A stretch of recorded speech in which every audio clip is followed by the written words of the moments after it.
All right, well, welcome. So today we are going to start with a little meditation, and we're going to be talking about comfort. We're going to be talking about growing past our comfort, which is not a topic that is too popular, it seems. We really like being comfortable, and of course, you know, in many senses, being comfortable is part of one of our goals or values on this planet is to be comfortable. But sometimes that comfort can hinder our development. And if we're too attached to having it easier or having it in a way that's expected and feels at least familiar, that we might be missing out on something. So using the example of someone that, you know, goes off and travels the world, there's going to be many times during that travel that you're going to be uncomfortable, right? That when you decide to travel, that you're kind of foregoing a little bit of comfort and a bit of familiarity in order to get this new experience and to grow. And this is kind of something that we think that maybe, well, a lot of people think that maybe once you get to a certain age, we just kind of get to where we're comfortable and we can stop kind of with pushing ourselves and growing. And that's just not true. So we're going to start with our meditation, and we're just going to take some deep cleansing breaths.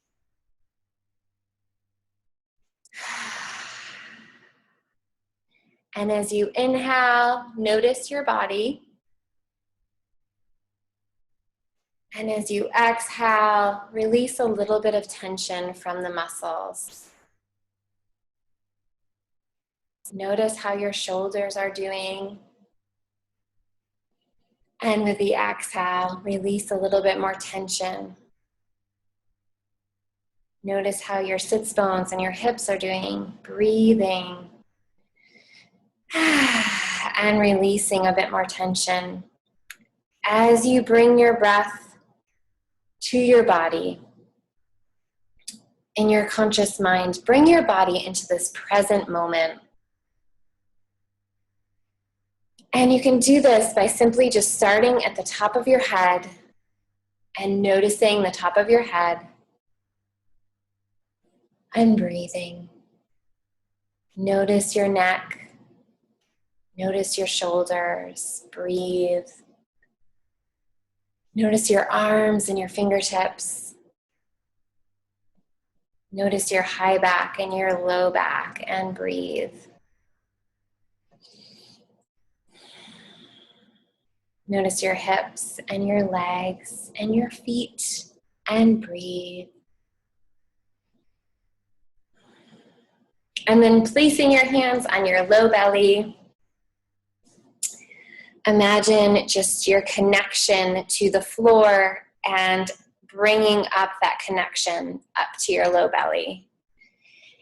And imagine that connection up above your head to divine source, and bring down some of that light to your low belly. And breathe into your belly.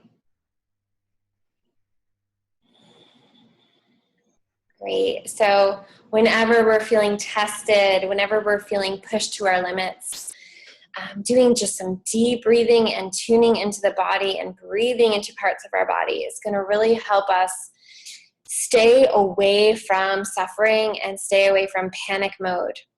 So oftentimes when we're pushing ourselves a little bit past our comfort zone, we may notice panic creeping up on us. We may notice ourselves going into worst case scenario mode, right? And so we're just going to call back ourselves to this moment, to this present time. And remember that we don't have to think 5 steps ahead. We just have to think about this moment and choosing the right choice for ourselves in this moment. So I wanted to start by talking a little bit about me.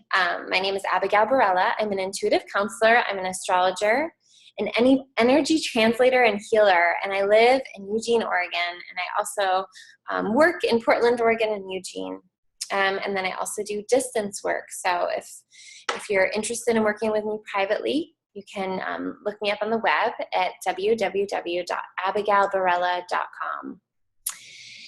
So I wanted to talk a little bit about how I got into this work, and I have talked about this a bit in other recordings, so I won't take too much time, but also about, comfort and why I seek comfort so much in my life and why I wanted to do a class. So as someone who is very energetically aware, and some might say sensitive, overly sensitive, very aware of my surroundings and the energetics. As a young child, that wasn't very comfortable. That wasn't a very comfortable feeling. And so I learned how to suppress it and to hide it. And one of my tools for doing this, as I got to teenage years where it became kind of unbearable and I was desperate to suppress it in order to fit in and to be popular, which was my ultimate goal, and to not be sensitive, to not be thought of as sensitive. So I actually took on the opposite of that. So I took on the bully role, and I took on alcohol. Alcohol was a great tool for me, and pot, to suppress my sensitivity and to mask it. And when I was drinking, it's pretty hard to be super aware of your surroundings when you're drinking. And so it was a way for me to turn off a bit more of my sensitiveness. And I used bullying as a coping tool so that I wasn't bullied, because that was my ultimate fear. I remember being a young child in second grade and watching a little girl get bullied, and I could tell she was having trouble at home, much like I did, and she was being abused much like I was, and she really couldn't hide it, and she was just this ball of sensitivity, and I could see the other kids picking up on this and just jabbing at her constantly. And so my goal at that point was to hide it, and I did a pretty good job. I think part of it was switching schools and really getting a fresh start. And then I switched schools to a school it was a small private school, and my mom taught there. And so it was a really easy way for people to kind of associate who I was from my mother's personality, which was very outgoing and a teacher. So that helped. So as I got older, then I started using these other tools. And a lot of what kind of pushed me towards that more and more, using tools like alcohol and pot and bullying, was the unknown. I was starting a new school, and it was a huge school, and it was something very new to me. And so it was pushing me out of my comfort zone.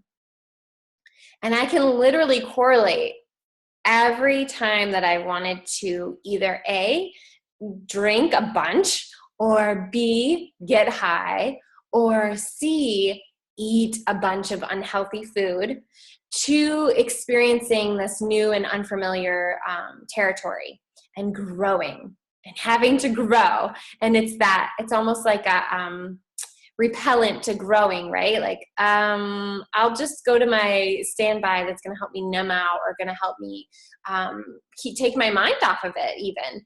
So I'm not saying that vices or having something that helps you cope is a bad thing. And in moderation, right, everything's okay. But, well, that depends on you, right? Everything's okay for some people. And for other people, definitely not. But so the tools of using something to pretty much medicate so that you don't feel as out of control when you're growing. Because that's ultimately it, is when we don't feel in control, when we have this unknown and we're growing, we want to feel comfort and we want to feel in control. So when we're feeling this way, I found, and what I've learned, is that the easiest thing to do is to recognize it and to bring it more to our conscious mind, and to literally say, wow, I'm really scared. The reason I'm wanting to eat that chocolate cake, even though I know I don't feel good after I eat it, is because I'm feeling out of control. And if I eat that cake, at least I can feel good for a moment and feel kind of numbed out for a moment from having to think about this. So for me, it's literally just acknowledging it. So for instance, last night, I was starting to feel a little bit out of control. I'm moving this weekend. I'm experiencing some big shifts and some big changes in my life. And ultimately, my soul is telling me that this is good and this is growth. But it doesn't always feel good, right? It doesn't always feel comfortable. What is comfortable? Chocolate cake is comfortable. So I went to the kitchen last night and I was like, I don't have any chocolate cake anyway, which is one of the main things, right? Is like not having it somewhere you can get to it. But also I was like, really, if I eat, we do have some form of junk food. I could have made something. And I was like, really, if I want to stay in a higher vibration, if I want to feel better tomorrow and I want to be present for my clients and present for myself and present for my kids and feel good in my body, I'm going to have to snack on something that's at least a little bit better and at least makes me feel like I'm allowing myself to have something control, right? But it's actually going to feed my body in a positive, healthy way for my growth, right? For this growth period. So I had a banana and almond butter and I was very happy with myself. I'm very proud of myself. So it doesn't mean that you have to totally starve yourself out, or it doesn't mean you have to totally stop drinking or totally stop doing anything. It just means you have to be aware if you want to be aligned with this growth, if you want to really experience the growth for what it is and what your soul's asking of you. So that's just my little story of why I wanted to do this class, and because I'm going through a big growth period, and because I wanted to share with you kind of what I found for myself. So springtime, this is more of just in a general sense. So that was what was happening for me. This is kind of just springtime in general. We notice the kids sprouting up, right? Like if you have any kids in your life, nieces, nephews, cousins, kids, neighbors, you notice them literally growing. Like you can literally see their bodies growing in springtime. And it's not just physically. So mentally, we're all growing. Spiritually, we're all growing. And we are just springtime is just that time of blossoming and blooming and coming into new unfamiliar territory. So just in general in springtime, we notice this more. And then with the climate that we're all in the US and really anywhere that you live on this planet right now, we are in uncertain times. And it's not to say that we weren't 2 years ago, but it's just to say that it's really up for people right now. And so there's this kind of unsaid and unseen, but it's still there, pressure on all of us to awaken, to, even if we feel like we've been awoke, to wake even more than we thought possible. Like to notice things that we didn't notice about ourselves. And this is really about ourselves. To notice things about ourselves that we weren't aware of a month ago, 2 months ago. And this is all in the service of changing the world, right? We're changing it from the inside out.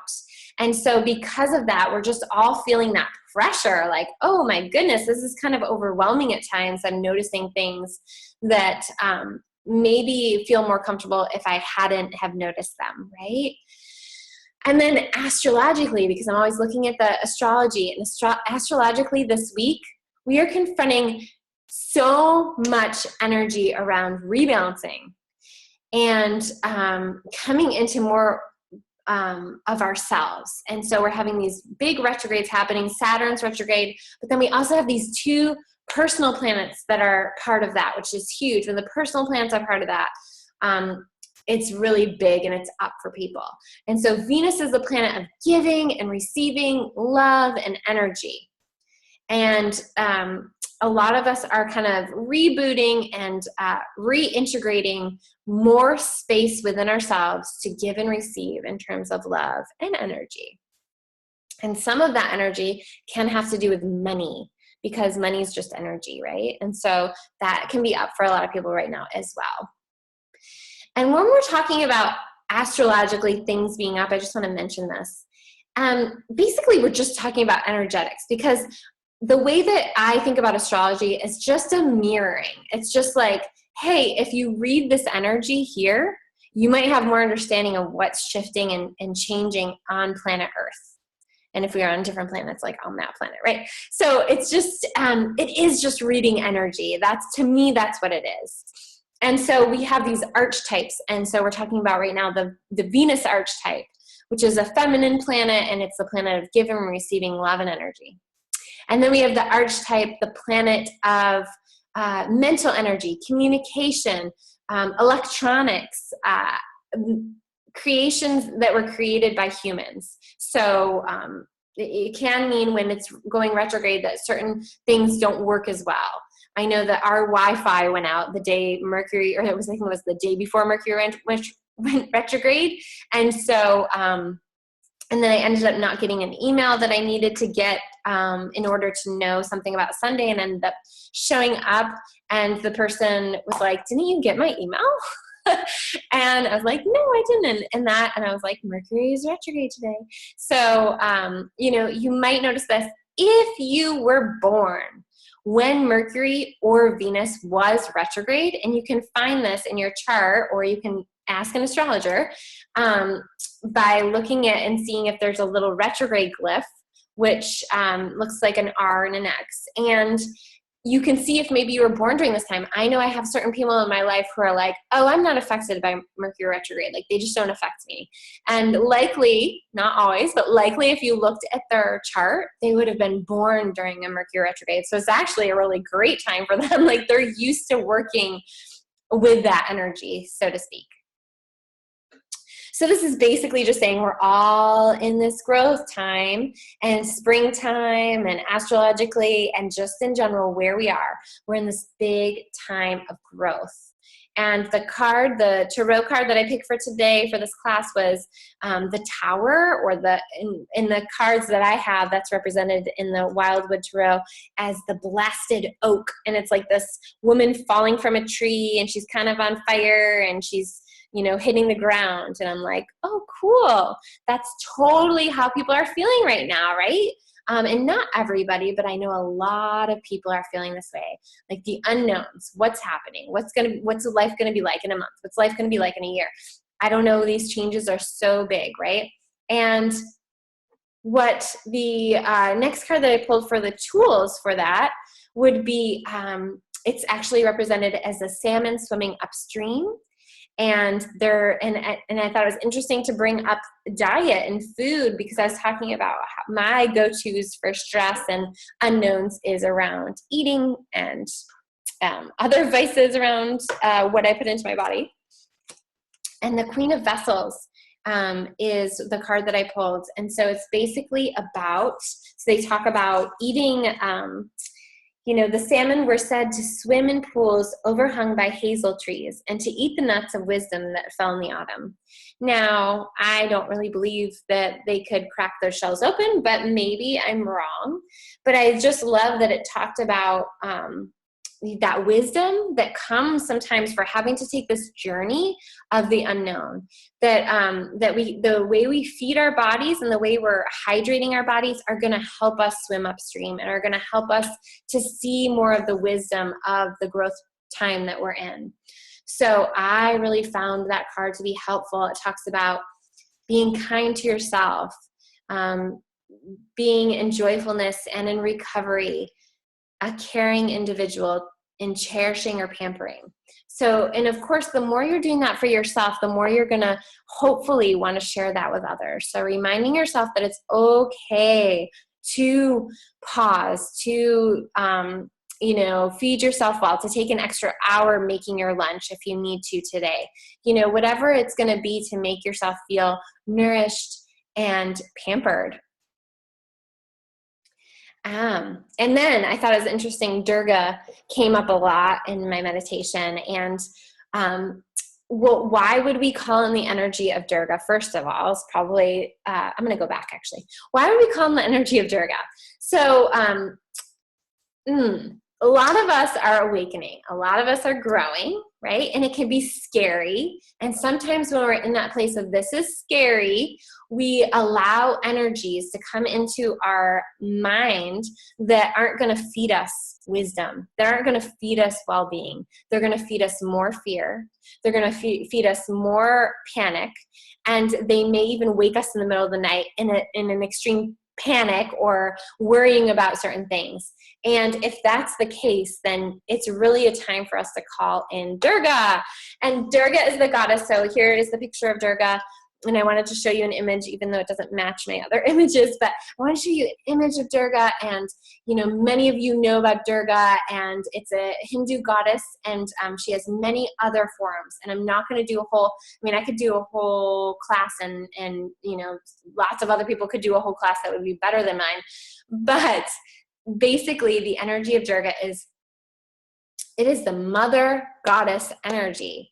And so it's very important. She is a fierce, she has two sides. She has the more nurturing, feminine side, and then she has that fierce, if it comes to it, I'm going to cut someone's head off if they're fucking with me kind of energy. I hope you're not listening with children around. But basically, I'm going to protect what's mine and what is for my children and what is for the children of this planet, right? And so this is a big, big time of the feminine rising on our planet right now within all of us. So the Durga within us is being kind of awoken, right? And that's a good thing. But we also need to be aware that if we're not conscientious, we can go directly to that most fierce part. So we can let things build up, and then we end up getting to that most fierce, not very helpful aspect of Durga. Now, I'm not saying that sometimes that aspect isn't necessary to save our life or to save our kid's life. I'm just saying that she can come out if we've been repressing a lot, if we've been not wanting to deal with having to confront some certain aspects. So it's really important to be aware of when you're starting to feel like people are pushing your buttons or pushing your boundaries, and really right then pausing, sacred pause, and just letting them know that, hey, this is a boundary violation, right? So Durga has the many hands. So, if you're needing to multitask, I know this week for me is a multitasking week. I'm working, I'm mothering, and I'm moving, and it's big. It's big, big, big time. So I need to call in the energy of Durga, and really that multitasking is going to be really helpful. And so she has lots of different divine weapons. They are not literal. They are energetic tools. So when the story is that there was evil taking over the planet, patriarchy taking over the planet, persecution, and tyranny. And finally, with the gods were angry enough, and the gods were to the point that they couldn't not do anything, that lightning struck and fire happened, and all of a sudden Durga appeared. And Durga is the mother goddess, and she came and she slayed that evil tyranny. So, and with that, right, the gratitude for that within us all, the ability to, when we're feeling fearful, when we're feeling anxious, when we're feeling panicked, to call in this energy of Durga to just take care of it for us. And really, when we feel that she's doing that, or when we feel like that's rising within ourselves, then it is happening. So again, it's not literal. It's metaphysical. We're calling in that energy of balancing. We're calling in that energy of healing, of growing without having to suffer. When you're feeling persecuted against, which as a woman sometimes does happen on our planet, right? Sometimes even as a man. And when we're feeling that way, to call in the energy of Durga. When, of course, I love as a Leo, seeing that she's often depicted as riding a tiger or a lion. And the Strength card is the last card that I pulled for us today. So I did 3 cards for the class today, and the last one was the Strength card. And that really, for me, brought up Durga. And so I wanted to share that medicine with you and just what's helping me right now and share it with you all. So, if you're wanting to stand stronger in your femininity, if you're wanting more courage and safe harbor, calling upon the energy of Durga for strength and well-being. And we are all rebalancing right now, and just knowing that can be very helpful as well. So to wrap this up, and I'll go kind of back. To wrap this up, growing past our comfort, right? Tools that can help us, just our awareness, being aware when and why you want certain things to be comfortable, being aware of what kind of things make you feel in control. What makes you feel in control? Well, those are the things that are probably going to be calling out to you when you're feeling out of control and when you're growing. And it doesn't mean that you're going to avoid all of those things. It means that you're just going to have that awareness, So we talked about awareness. We talked about just how springtime in general is a time of growth and just honoring that. Like, that's okay. And we're supposed to be growing, right? And communication might be a little bit wonky this week. So we might just decide, hey, you know what? This is not a great week for me to try and process this out with you, or for me to try to get to a conclusion with you. Let's put this off for a week. Let's put this off for a few weeks, if you can. If you can put it off until May 2nd, 3rd, great. If you can't, it's okay. This is the most challenging week that we will find in April, I believe. So just being aware of that, and with that, we're talking about also the energy of Durga. So calling in the energy of Durga, if that's helpful to you, for courage, for strength, for safe haven, and for just developing that inner feminine strength and fierceness. So with that, I hope you have a beautiful week.